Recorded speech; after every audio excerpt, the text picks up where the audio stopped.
UAE ने जी पाकिस्तान के वीज़े reject कर रहे हैं, वो तो पहले से कर रहे थे, लेकिन अभी प्रॉब्लम ये है कि नसीम भाई जिन्होंने टिकट लिए हुए हैं, ज़ाहिर मैच देखने जाना चाह रहे हैं शायकीन क्रिकेट, उनके भी वीज़े रिजेक्ट हो रहे हैं। फिर जो पाकिस्तान से बाहर पाकिस्तानी हैं उनके भी वीज़े रिजेक्ट हो रहे हैं, और पीसीबी जो है वो राब्ता कर रहा है।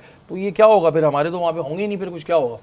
मैं ये चीज़ मेरे लिए जो है वो समझ में ना आने वाली है जो आपने अभी बात की है। मेरे पास जो मेरा एक्रीडेशन आया था उसके अंदर मैं सिर्फ आपको एक चीज़ देख के बता रहा हूँ जिसके अंदर ये बात की गई, और इंटरनेशनल क्रिकेट काउंसिल ने ये बात की थी कि आपने इसके लिए अप्लाई किया, और उसमें एक जुमला इन्होंने ये कहा था कि अगर आप दुबई का वीज़ा लेना चाहते हैं, मैं एज ए सहाफ़ी बात कर रहा हूँ, अगर लेना चाहते हैं तो फिर आपका एक्रेडिशन हो चुका है, आप हमें एक लेटर लिख दीजिएगा जिसके अंदर इन्होंने ये चीज़ दी हुई है, तो ये ऑटोमेटिकली जो है वो हो जाएगा।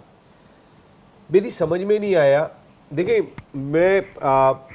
मैंने वीज़ा अप्लाई किया था अभी रिसेंटली, मुझे ज़्यादा प्रॉब्लम नहीं हुई थी, वीज़ा मिल गया था। इस दफ़ा कई सहाफ़ियों को भी नहीं मिला। ऐसा नहीं है कि बहुत सारे सहाफ़ी बैठे हुए कि हमारा वीज़ा रिजेक्ट हो गया।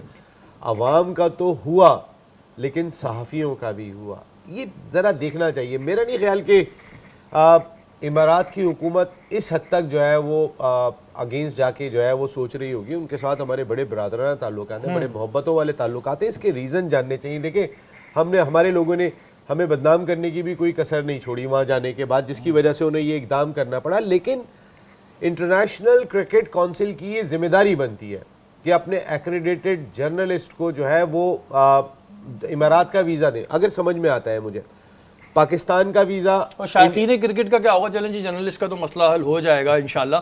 शायकीन क्रिकेट का क्या होगा? किसी ने टिकट ले लिया, फैमिली से वादा कर लिया, 10 लाख रुपए, बच्चों से भी प्रॉमिस हो गया कि बेटा बैठेंगे स्टेडियम में फुल, क्या करेंगे? अगर जो इंडिया पाकिस्तान का मैच ट्रैवल करके अमेरिका से या इंग्लैंड से पाकिस्तानी देखने के लिए आ रहा है, उसने टिकट भी 10-12 लाख रुपए का लिया होगा, इससे नीचे का टिकट तो लिया नहीं होगा। लेकिन अगर उनको भी प्रॉब्लम आ रही है तो ये बड़ा सीरियसली मैटर है जिसे हमारी हुकूमत को देखना चाहिए, क्योंकि ये तो इंटरनेशनल क्रिकेट काउंसिल का इवेंट था और इसमें इंटरनेशनल क्रिकेट काउंसिल को भी रोल प्ले करना चाहिए।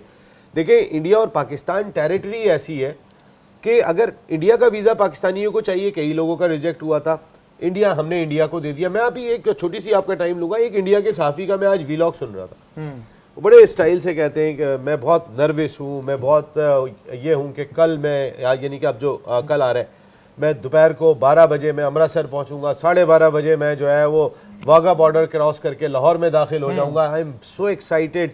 लेकिन मेरी होटल की बुकिंग नहीं हुई है, और क्या मुझे सिम मिलेगी या नहीं मिलेगी, और मैं तो बिल्कुल जो है वो एक तरीके से बिल्कुल गुमनामी की ज़िंदगी गुजारूंगा। ये तो शुक्र है कि इंटरनेट मौजूद है। भाई अगर इतनी प्रॉब्लम है तो आ क्यों रहे? और ये क्योंकि नसीम भाई जो ये बात कर रहे हैं ना, इसका जवाब बड़ा प्यारा आ रहा है, लेकिन ऊपर से ब्रेक की बात हो रही है।